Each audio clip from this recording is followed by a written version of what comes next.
Pascal, pour ce moment de grâce, et on continue avec de la danse. C'est un spectacle très original. Oui, alors le spectacle s'appelle Break de Tango. Donc comme le dit son nom, c'est un spectacle de breakdance et de tango. C'est une création suisse, et oui, créée dans un théâtre qui s'appelle le Théâtre Mag à Zurich. Et c'est effectivement très surprenant parce que ce n'est pas une juxtaposition de numéros de danse, c'est vraiment une fusion des deux styles. C'est très particulier.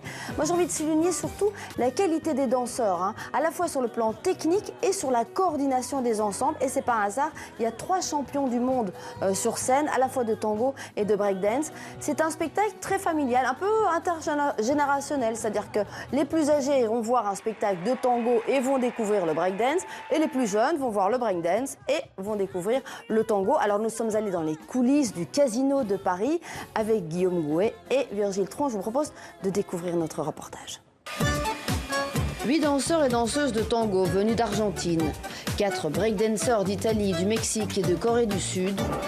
Le producteur, quant à lui, c'est un Suisse. Les deux sont des danses populaires.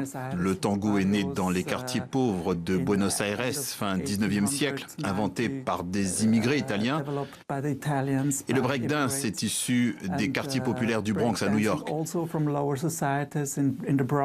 À l'origine, le tango était dansé par les hommes, 2 hommes, ensemble. C'était une sorte de bataille, tout comme ils s'affrontent dans le breakdance. Ce jeune champion du monde de tango dirige aujourd'hui sa propre compagnie.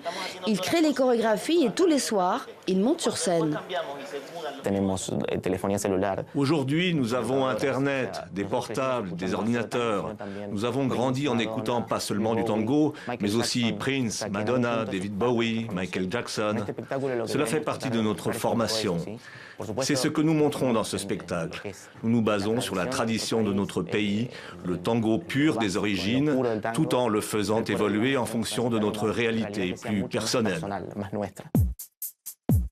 La troupe a quitté Paris, 2e capitale du tango après Buenos Aires.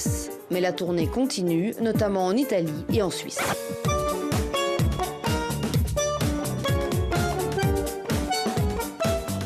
Merci Pascal. Merci À demain. Estelle.